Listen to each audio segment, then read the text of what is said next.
The Sana manuscript is an early Quranic manuscript that contains many variations from today's Quran, and there is more to the story of this manuscript than meets the eye. It is a palimpsest, and the text we see is not the original text written on that manuscript.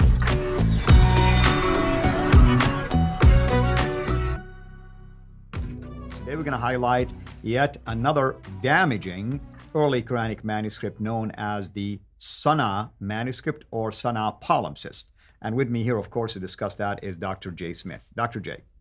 Yeah, thank you. And this is the number 6 of the ones that were studied by Altıkılıç and Ekmen Salulu. That's why we're highlighting them, because in this book here, the Mushaf al-Sharif, they highlighted all 6 as being the earliest. They claim that these are the 6 earliest. Mm-hmm. There's another one that we're going to follow after this called the Birmingham Folio that we need to get into, because that also would be credited with being even earlier. Nonetheless, we'll get to that. This one here, the Sana, is probably the most exciting. I like this one the most because it's the most recent one that was discovered. In 1975, they were, the Sana Mosque there in Yemen, they were cleaning out the dome of the mosque, which is quite normal, and they came across a trap door, which is also quite normal. When they opened the trap door, all these manuscripts fell to the ground.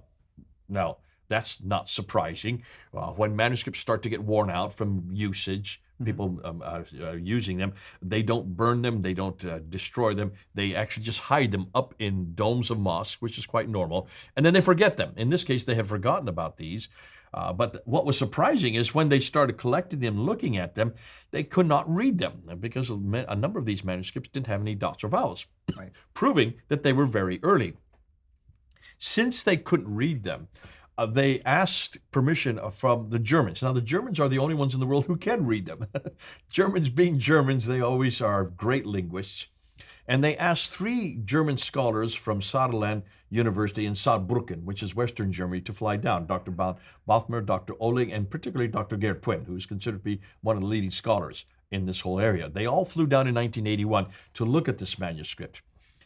As soon as they saw this manuscript, they quickly asked if they could take pictures of it and put them in microfilms. And they did so because they realized that they had a real treasure trove, because now you have a manuscript that didn't have any dots and vowels. Let me just go ahead and look at the slide here. Here you can see a picture of it. Here is an actual picture of one folio, of the one page of the manuscript.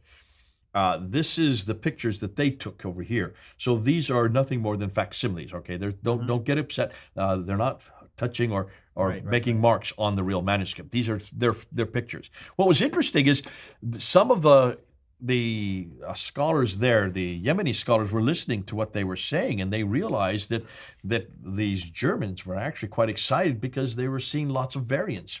They were seeing lots of changes. They were seeing that this did not support the manuscript that we have today, the Quran we have today. And they were saying this, and they said this to the authorities, and the authorities quickly confiscated their microfilms. Wouldn't let them take them back to Germany with them. This was in 1981. Did not release their microfilms until the late 1990s, as I understand. I understand this is what Puyn and a few have said. The only reason they released them, their own microfilms to them, was because the Germans finally allowed some scholars from Yemen to come and have scholarship in Saarland University. So it was a tit for tat. You pay for our scholars, we'll give you your microfilms back. So they really only had chance to look at them in the late 1990s. And I went to visit Dr. Gerd Puyn. I went to his home in the late 1990s. And he then, that's his hand right there. These are my pictures. He then showed me, and he said he wanted me to look at this. Now, he and his wife are the ones who have looked at this more than anybody else. Yeah. Elizabeth Puyn and both of them are doctors, and they both can read this. And if you're looking at this, he's pointing to this, and he's saying, see, look at the one on the left there, especially. You can point there, look, see where the yellow mark is? You just point out that yellow mark on that. That yellow mark is the end of a chapter, or the end of a surah, sorry. What above us is Surah 19. What's below it is Surah 22. So it's not in the right order. Well, what happened to Surah 20 and 21? Well, Surah 20 and 21 on the left side of the page. Yeah. But if you look carefully, you'll see there's 2 completely different scripts. Right. And so meaning 2 scribes. Dr. Puyn was pointing that out to me. So you notice this on the right page is actually 705. On the left side is late 8th century. And there's 60 to 70 years between these two pages, he was telling me, from what they could see just by looking at script analysis. I thought that was fascinating. But then I said, well, what are all these orange marks? If we can see these orange marks and yellow marks? He says, wherever you see an orange mark there, he told me, that's a manuscript variant that he and his wife have found. That means words or phrases that are different in that manuscript from the Quran that we have today, this one that we have here. And he says there's about 1,000 of these. 1,000 of these. I couldn't believe that. Well, that's the first time I'd heard this. This is the late 1990s. So let's look and see what the scholars are saying. And this is what there's Dr. Karl-Heinz Oleg, who is part of this team, said the Quran began to be compiled in the last 2 decades of the 7th century, with other versions continuing until the 9th century. What he meant, why did he say 2 decades of the 7th century? Hold on to that. But he mentioned that these continue on until the 9th century. Gerard Puin says this of this manual. There's a picture of Gerard Puin right here, who has done probably the best work on it. He said the oldest parchments and papers of any Quranic manuscript, yet more than, these one is probably the oldest that we have. And he's making that admission. Yet more than half of the text is ambiguous letters which need diacritical marks for understanding. Adding vowels help correct mistakes. Changes in orthography, such as the conventional spelling system of a language, are found in geographical traditional schools. But this Sana manuscript is more interesting than the others because it turns out it is a palimpsest. What do you mean by that? Well, meaning that the piece of leather from the animal, because it's expensive, sometimes you wash off whatever is written on it and you write another writing on top of it. So that's what a palimpsest mean.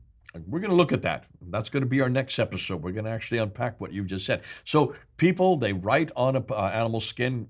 They don't like what they've written. They've changed it. New ideas come in. New material comes in. You just wash it off, and then you write over top. And what happens, it's changed. You can't see it at that time. But hundreds of years later, the ink starts to bleed through. Yeah, the previous layer. Absolutely. So we're going to look at that and see what has happened. But let's just look at their conclusion. So when we look at all 6 early Quranic manuscripts, what do we find? Number one, that not one of them are from the 7th century. Number one. Now, Oleg said that the lower layer is possibly from the last 2 decades of the 7th century. But we're going to see that's hugely problematic because of that. Secondly, none of them are complete. Not one of them has 114 surahs. Not one of them has 6,236 verses. None of them completely agree with each other. They all have differences. They all certainly have differences with this. The Topkapi has 2,270 differences. The Petropolitanus has 93 differences in just that 26% of the Quran that it has. None of them completely agree with the current 1924 Hafs text. That's true. None of them do. We've been showing that Dan Brubaker has found 4,000 differences in these manuscripts just from his work. And all of them have hundreds and even thousands of subsequent manuscript variants. Thousands in place of the Topkapi. That's probably one that's been studied the most. What we're going to find next spring, it's more than what Altakulic has found. Much more than 2,270, but I'm not permitted to say that yet. So, when was there a complete Quran? This is the $1 million question that no one is able to answer. What we're going to do, Lex, is we want to look at this Sana palimpsest, unpack it a little bit more, and look at the lower layer and see what we can find out from the scholarship that has been done on it. Wonderful. Thank you so much, as always. Thank you, everyone, for watching. And stay tuned, of course, until next episode. Until then, have a blessed day. Thank you for watching this video. Be sure to like and subscribe to our channel, Sira International, and click on the bell so that you receive notifications whenever we publish a new video or go live. I would also like to appeal to you to consider becoming a Patreon patron by clicking the link right below. By doing so, you can give towards the production of these videos. There are also other options for you where you can give to our channel. I thank you from the bottom of my heart.